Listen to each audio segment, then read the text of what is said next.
Dan bagaimana cara bersabar yang baik? Terkadang kita suka sulit bersikap sabar, terutama ketika terkena musibah. Terima kasih Pak Ustaz. Apa sabar itu? Pak Omo? Ya kita tahu sabar. Tergantung apa hati dan pikiran. Tergantung hati dan pikiran. Apa sabar itu? Tergantung hati dan pikiran. Ya kita sudah tahu lah sabar itu. Tapi definisi sabar itu adalah tidak mengeluh, gampangnya gitu. Nah sabar ini ya sekalian yang kami pernah menjalankan. Sabar itu ada tiga tingkatan sabar itu.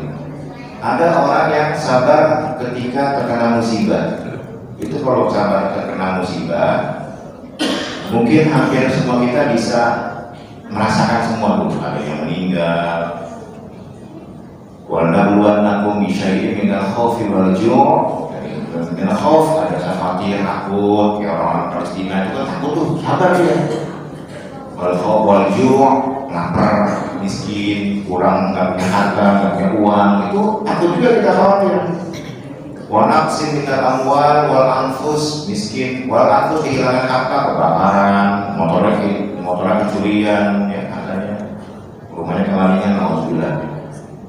Atau kehilangan orang yang dicintai, orang tua, adik, ya, tetangga. Nah itu juga perlu kesabaran. Al-Quran menjelaskan bagaimana wa idza asabatu musibah qalu inna lillahi wa inna ilaihi raji'un. Itu yang penting. Jadi sabar itu ketika kita mendapatkan musibah seperti itu, baik kehilangan orang yang dicintai, kehilangan harta, maka yang harus diucapkan inna lillahi wa inna ilaihi raji'un. Semua itu milik Allah dan akan kembali pada Allah. Inna lillahi wa inna ilaihi raji'un itu dalam istilah kalimat thayyibah namanya apa? Kemarin inna lillahi wa inna ilaihi raji'un itu namanya apa? Istilahnya istirja. Istirja itu adalah inna lillahi wa inna ilaihi raji'un. Kalau ibu udah paham.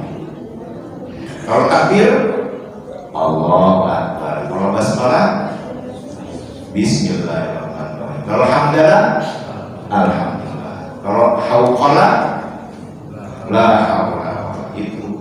Kalau istirja inna lillahi wa inna ilaihi raji'un gitu ya. Jadi itu sabar. Kemudian bagaimana cara bersikap sabar yang baik? Kalau dalam Al-Quran ada istilahnya sabrun jamil, bersabarlah dengan yang baik, bersabarlah dengan indah. Kok ada sih sabar indah? Kayak siapa yang baru meninggal? Yang Pak Jasen misalnya, karena selalu bilang bukan ingat ini juga. Itu sedihnya luar biasa kan? Memang tidak bisa dipungkiri ketika kita kehilangan orang yang kita cintai, kemudian kita bersedih, boleh, apa-apa. Tapi jangan sampai kesedihan kita itu kemudian mengutuk Allah. Ya Allah, gimana sih? Saya lagi sayang, saya lagi cinta, tidak kenapa kok aja ya Allah? Ini nggak boleh kayak gitu, mengutuk itu artinya menyalahkan. Ya orang kita cuma dititipin aja kok. Ya pokoknya kita kan cuma dititipin, kita dititipin anak, dititipin istri atau suami, dititipin orang tua, itu hanya dititipin.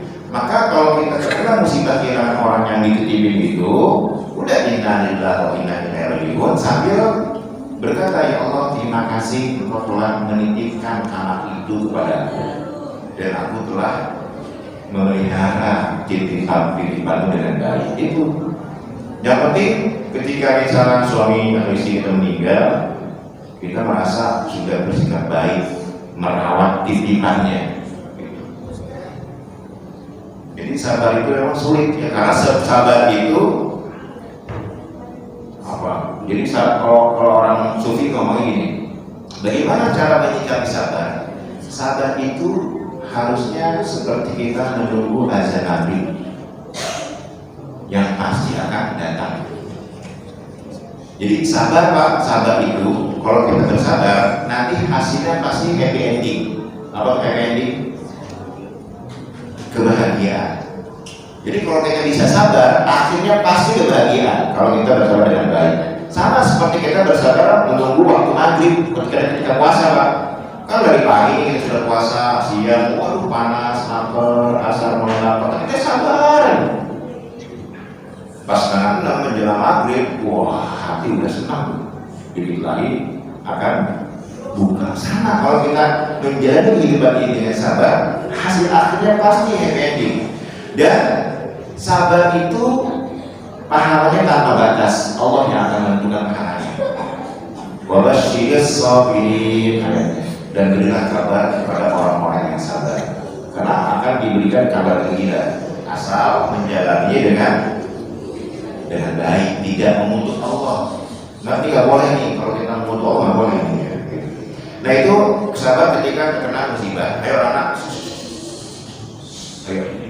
Kalau nggak mau dengerin, tidur, bohong, mulutnya dikunci.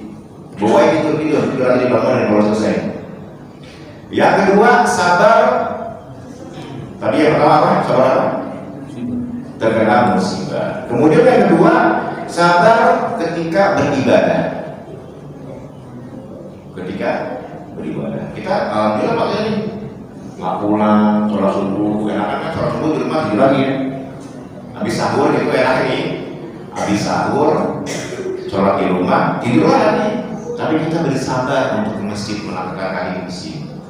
Kemudian nggak pulang lagi, duduk sini tikap sampai nunggu suruh. Itu sabar Pak, butuh kesabaran. Siapa orang yang dalam keadaan normal mau bangun malam jam 2 malam, kemudian sholat tahajud, siapa yang mau? Dalam keadaan normal Pak. Tapi karena dia sabar melakukan ibadah itu, karena ingin menggapai kasih sayang Allah, dia lakukan dengan sabar. Saya rasa di bulan Ramadan mah nggak ada tuh yang belum sahur marah-marah. Nggak ada juga ya? Ada. Ya kita ini misalnya jam 3 bangun, wah mau sahur gitu. Dibangunin orang, nggak akan marah tuh. Tapi kalau bukan bulan puasa, di mana dibangunin jam 3 marah ya? Langsung senang. Nah ini sabar kita Pak, menjalani ibadah itu dengan sabar. Sholat, imam bacanya lama, sabar. Nggak geruduk, lama banget. Nah kita saat menikmati ibadah itu sabar tuh, sabar dalam beribadah. Yang penting kita sudah melakukan. Nah terutama kalau sholat lima waktu mungkin nggak terlalu rasa karena terlalu sering. Ada sabar yang dibutuhkan ketika kita sedang umroh atau haji. Ini butuh kesabaran ya Bapak Ibu.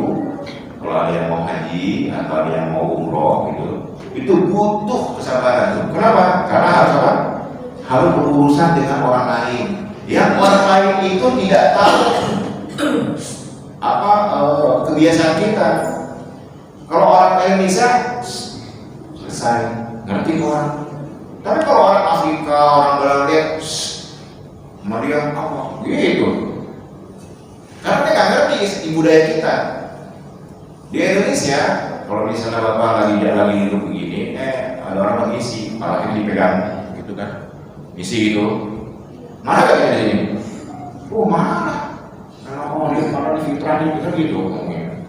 Tapi kalau orang Arab megang pala biasa, gitu. Nah ini butuh kesabaran dalam ibadah, saat ibadah gitu. Di Arab itu kalau duduk orang Arab yang pegang palanya gitu. Karena apa? Budaya mereka beda dengan kita. Tapi kalau misalnya ada orang kita misalnya punya jenggot panjang kan, kita digini jenggotnya, pegang-pegang gitu, marah bisa. Tapi kalau orang Arab lagi jualan punya jenggot dipegang gitu, pegang gini terus gitu, marah gak dia? Senang. 5 real beli 3 real gitu. Bisa apa? Harganya bisa turun tuh. Kenapa? Karena bagi mereka dipegang jenggot itu kehormatan, kayak kita dipeluk gitu. Tapi ibu jangan pegang jenggot orang Arab kan bahaya gitu. Ini laki gitu. Atau mereka dipegang pantat, kok marah sekali. Kalau kita biasa tuh. Tapi mereka ketika di tepuk pantatnya itu, marahnya luar biasa, penghinaan. Nah ini dalam tradisi budaya kita antar negara itu pasti beda. Jangankan antar negara, antar suku aja bisa berbeda.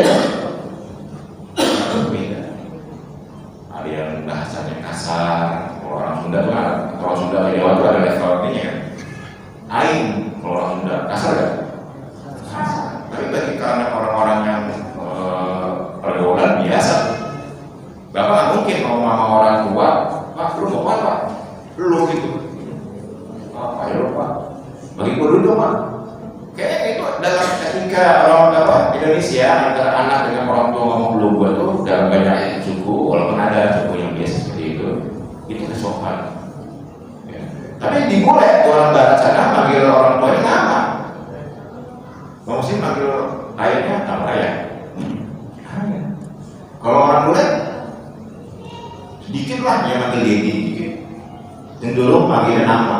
Ya kalau sudah gede, kalau masih kecil Dedi gitu.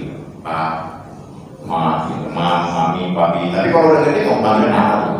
Nah ini dikecam oleh agama. Jadi budaya itu bisa menjadi sumber hukum kalau tidak bertentangan dengan prinsip ajaran agama. Tapi kalau misalnya bukan prinsip agama, boleh saja budaya itu ya. Itu yang kedua, sahabat ketika beribadah. Nah yang ketiga, ini agak sulit ini, sabar untuk tidak melakukan kemaksiatan. Sabar untuk tidak melakukan kemaksiatan, kejahatan. Bapak tiba-tiba di sebuah tempat nemu dompet, ada uangnya banyak. Itu kita harus sabar tuh, mau ambil dompet. Mereka tahu, Bapak masuk ke sebuah toilet di terminal, ada dompet atau ada cincin emas gitu.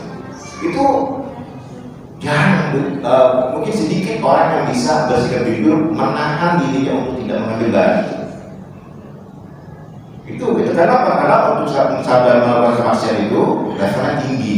Nah ini bukan hadis, ini kan perkataan Imam Ali ya, Ali bin Abi Thalib mengatakan sabar itu ada 3 tingkatan. Yang pertama sabar ketika terkena musibah, itu level pertama tapi kecil dia 300 derajat kata beliau.